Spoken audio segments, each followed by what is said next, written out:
Every day, we see the darker side of the world around us. We witness how people can hurt others in ways that are hard to understand.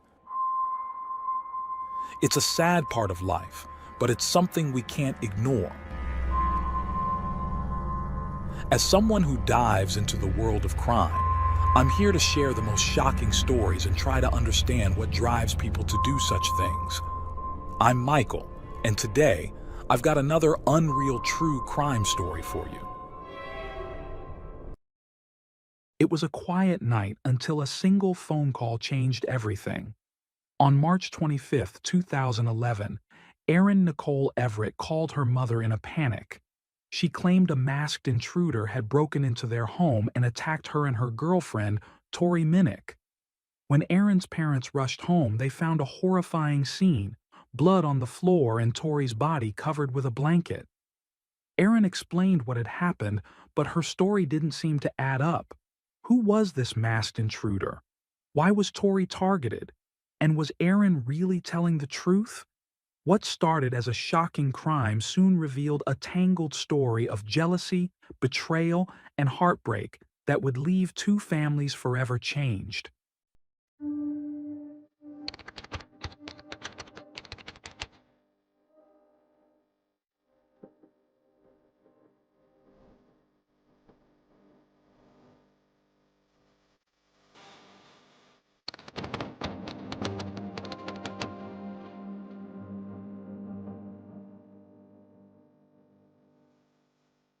Erin Everett was born in 1983 in Jerome, a small and deeply conservative town in Pennsylvania. Her upbringing was rooted in simplicity and tradition, with a life centered around faith, school, and sports. Raised in a devout Christian family, Erin's mother, Patricia Everett, emphasized the importance of religious devotion, shaping Erin's values and routines. While her father was present in her life, his name remained undisclosed. From an early age, Erin's life revolved around church activities, school, and athletics. She participated in the church choir and spent her weekends and summers teaching Bible classes instead of attending parties like many of her peers. Sundays were dedicated to church services, both morning and evening, with additional gatherings on Wednesdays. Erin also excelled in basketball and softball, showcasing her athletic talents, though her shy personality often kept her from forming close connections with her classmates. During her early teenage years, Erin found herself drawn more to girls than boys, but the conservative environment of Jerome left little room for her to explore these feelings. She channeled her energy into academics and eventually pursued a career as a nursing assistant, a goal she successfully achieved. By the age of 24, Erin was still living with her parents, her social life limited to religious events and her work at a local retirement home. Friends described her as kind and hopeful, dreaming of marriage and family. She briefly became engaged to a young man from her church, but ended the relationship upon realizing that her true feelings lay elsewhere. When Erin confided in her mother about her attraction to women, Patricia was shocked and struggled to reconcile this revelation with her Christian beliefs. Despite her initial frustration and confusion, Patricia chose to support her daughter, offering unconditional love while grappling with her own understanding of Erin's reality. In 2009, Erin's life took a new turn when she met Tori Elizabeth Minnick, a vibrant 20-year-old nurse who had recently joined the night shift at the retirement home. Tori, born on February 2, 1990, in Johnston, Pennsylvania, was outgoing, confident, and had a magnetic personality that contrasted sharply with Erin's reserved demeanor. Despite their differences, the two shared a passion for nursing and a commitment to their families. At the time, Tori was moving on from an on-again, off-again relationship with her high school sweetheart, Corey Donaldson. Erin, captivated by Tori's charm and beauty, admired her from afar, hesitant to approach due to her shyness. Summoning her courage, Erin eventually sent Tori a text message asking if she would be open to dating a woman. The answer was a firm yes, and with that, she arranged a dinner to deepen their connection. From that evening forward, the two spent more time together, laughing, sharing dreams, and, for the first time, Erin felt she could be her authentic self. Their bond grew stronger, and before long, Erin asked Tori to marry her. Tori said yes, but they decided to live together first before taking the leap. Erin approached her family with the request for Tori to move into their home. Initially, her mother opposed the idea, uncomfortable with her daughter's same-sex relationship. However, after Erin threatened to move out and live independently, her mother reluctantly agreed. Tori moved into the Everett family home but lived primarily in the basement, venturing upstairs only for meals and showers. At first, everything seemed to go well between the couple, but within 9 months their honeymoon phase abruptly ended. Their relationship began to unravel before they could even make it to the altar. Erin's mother started noticing bruises on Erin's back and cuts on her face, raising concerns. One day, she witnessed something alarming in the basement. Tori had Erin in a chokehold. Both women laughed it off, insisting they were just playing, so Patricia dismissed it, unaware of the deepening issues in their turbulent relationship, which became riddled with arguments and financial struggles. Tori started spending weekends away, visiting friends and family. One of those friends was her ex-boyfriend Cody, who made no secret of his desire to win Tori back. Cody even confronted Erin at her workplace, urging her to leave Tori alone. Tori began leading a double life, spending time with Erin in Jerome while secretly rekindling her relationship with Cody. Erin, meanwhile, threw herself into her job as a nursing assistant, a demanding role that consumed most of her time. On the night of March 25, 2011, while Erin's parents attended a church event, Patricia received a frantic call from her daughter. Erin claimed a masked intruder had broken into the house and attacked her and Tori. Rushing home, Patricia and her husband found a horrifying scene. Their daughter covered in blood next to Tori's lifeless body. Erin kept repeating the same anguished question: why did they take her from me? The parents called emergency services, and when the police arrived, they were met with a gruesome sight. Tori was dead, her body partially covered with a blanket. She had been shot twice in the head and showed signs of severe trauma, including hammer blows. In shock, Erin told her mother and the police that an intruder had entered while she and Tori were sleeping. According to Erin, the masked man, wielding a hammer, shouted that he wasn't after Erin but Tori, declaring, "If I can't have her, no one can." Erin claimed she tried to fight him off, but he shot Tori and bludgeoned her to death before fleeing in a green truck. Erin described the intruder as someone resembling Tori's ex-boyfriend Cody. She even mentioned the truck matched Cody's vehicle. Investigators initially focused on Cody, interrogating him about his connection to Tori. Cody admitted he and Tori were still involved and had even been looking for apartments together. He claimed to know about Erin, but believed Tori's assurance that they were just friends. However, Cody had a solid alibi. Witnesses and his employer confirmed he had been working at a loading dock at the time of the murder. With no evidence linking Cody to the crime, police turned their attention elsewhere. As the investigation deepened, they found no other suspects with a motive to harm Tori. The focus shifted back to Erin, the only person who had been with Tori when she died. Erin was brought back to the station for further questioning. During the interrogation, the 25-year-old woman stuck to her original story about a masked intruder breaking into her home and killing her girlfriend while they slept. However, as detectives dug deeper into her account, inconsistencies began to surface. Erin had claimed to hear 2 gunshots, but the crime scene analysis revealed troubling contradictions. The window she suggested the intruder had used to enter the house had been broken from the inside, casting serious doubt on her version of events. As investigators pressed her, Erin doubled down, attempting to shift suspicion onto Cody, Tori's ex-boyfriend. She claimed their relationship had caused tension, suggesting that Cody's disapproval of her and Tori's romance had driven him to commit the crime. What Erin didn't know was that Cody had already been cleared as a suspect, his alibi corroborated by multiple witnesses. The pressure in the interrogation room mounted. Detectives, armed with mounting evidence, told Erin they knew the truth and urged her to confess.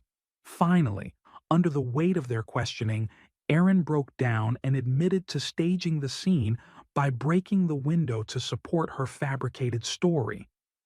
She revealed that jealousy and betrayal had driven her to commit the crime. Erin explained that she had discovered a text message on Tori's phone indicating she planned to leave her for Cody. Overcome with rage, Erin had acted in a fit of jealousy. She recounted how, while Tori slept beside her, she took her father's revolver, shot Tori in the head, and, when she realized Tori was still alive, bludgeoned her with a hammer to ensure her death. Erin's confession hinted at a crime of passion, but there was more to the story. In her statement, she implicated a 27-year-old man named William Nair, who was engaged to one of her cousins. Erin claimed that William had been in contact with her before the murder, sending messages with instructions on how to use the firearm. This suggested he might have been complicit in the crime. When questioned, William admitted to exchanging messages with Erin, but insisted he hadn't taken her threats seriously until the crime was committed.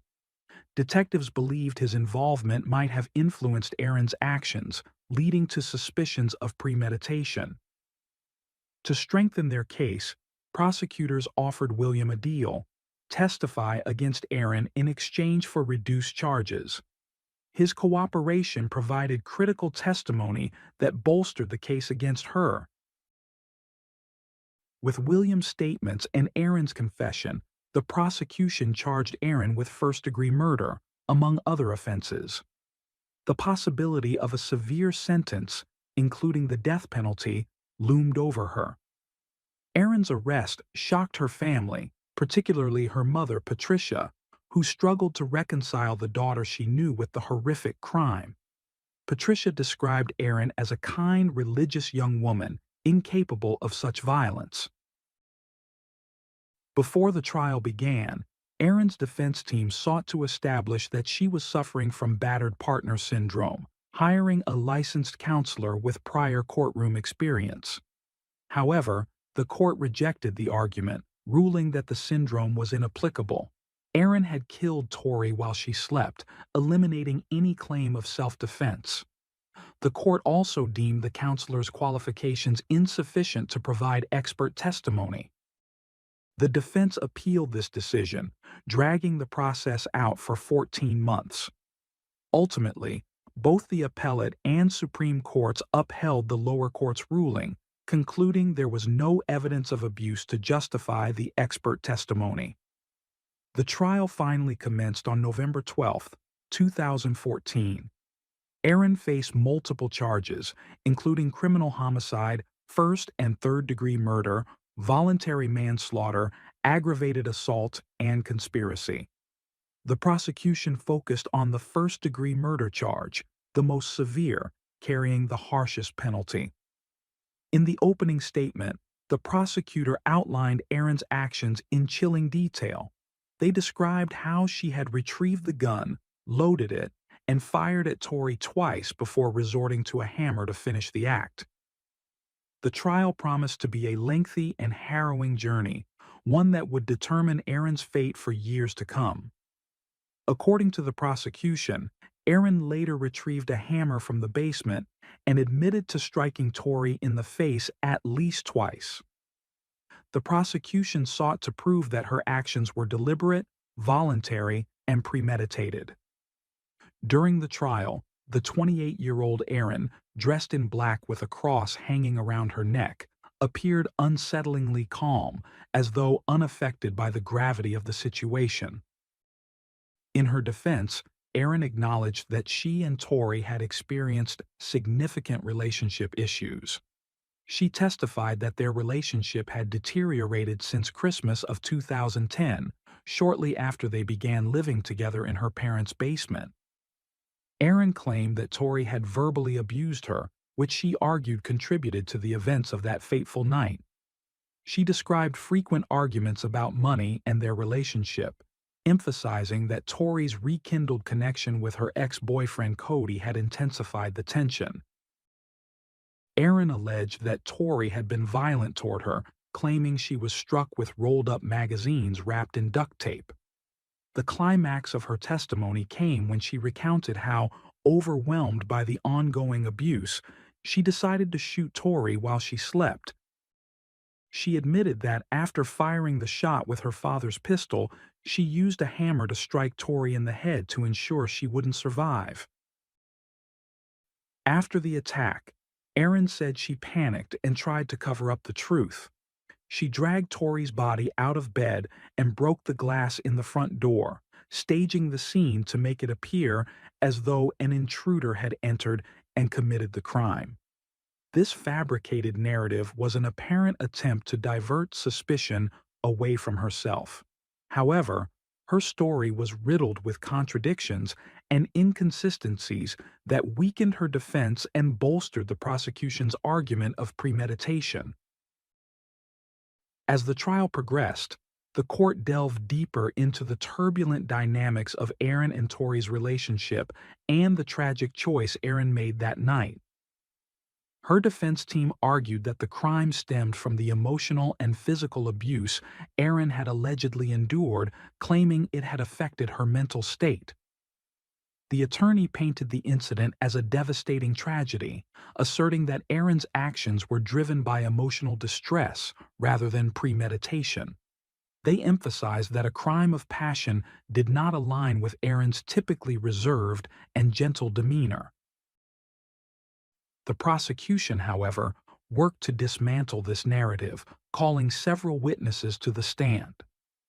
Among them was Cody, Tori's ex-boyfriend, who testified that he was unaware of the romantic nature of Erin and Tori's relationship. Cody revealed that he had dated Tori for 3.5 years and had even lived with her family for a year, during which he was treated as part of the household. He admitted that he and Tori had argued frequently, leading to her father asking him to leave. Despite this, they later reconciled, and on the day of the crime, he and Tori were scheduled to view an apartment where they planned to move in together. Tori's father also took the stand, echoing Cody's testimony. He stated that he was unaware of Erin and Tori's romantic relationship and was shocked to learn about Erin's arrest. He described Erin as quiet and reserved, while Tori was outgoing and lively. He recalled seeing Tori just days before her death, noting she seemed happy and excited about pursuing a career in nursing. The prosecution also called William, who faced conspiracy charges related to the case. He testified that Erin had contacted him the day before the crime, asking for instructions on how to load and use a firearm. Erin had confided in William that she felt compelled to shoot Tori to prevent her from returning to Cody. William claimed he never believed Erin would follow through on her plan. Erin claimed the prosecutor had assured her that if she told the truth, she would face no more than 45 days in jail and that the charges against her would eventually be dismissed. Before sentencing, Tori's father addressed the court, expressing how his daughter's life had been senselessly cut short and how his family had been shattered by the events of that fateful day. While the family supported the plea agreement, even though it was for a lesser charge than first-degree murder, Tori's father made it clear that he had fought relentlessly to honor her memory. Aaron's defense attorney argued for a third-degree murder conviction, hoping to avoid a life sentence. However, the judge countered that true mercy should have been extended to Tori during her final moments, and the opportunity for leniency had long passed. On November 14, 2014, Aaron Everett, 28, was convicted of first-degree murder and sentenced to life in prison without the possibility of parole.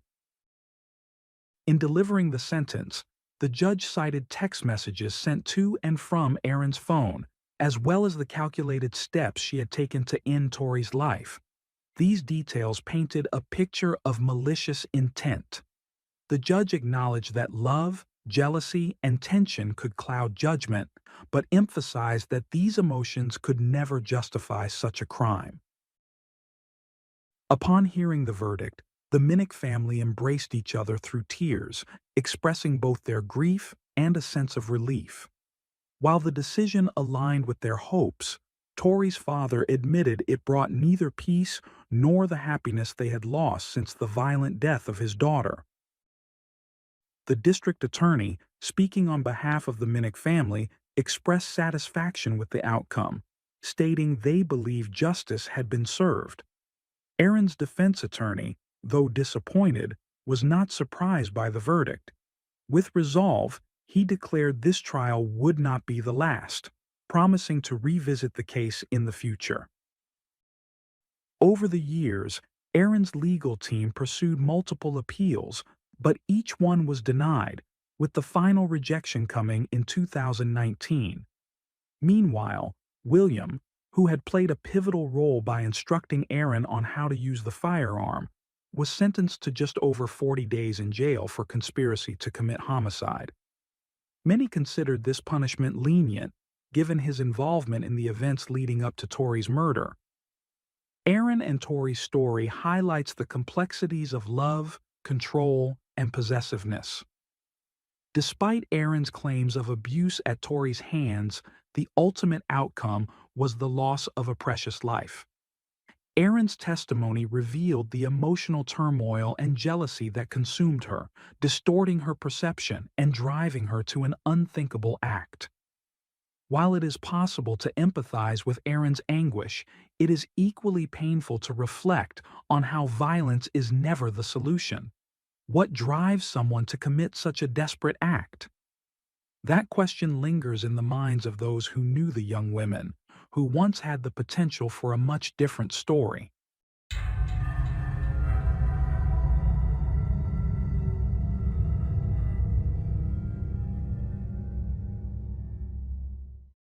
Thanks for tuning in to Unreal True Crime. If you're intrigued by mysteries from around the world, check out our new channel, Latin Crimes, where we dive into the gripping true crime stories of Latin America. Don't miss out. Subscribe now for more thrilling investigations.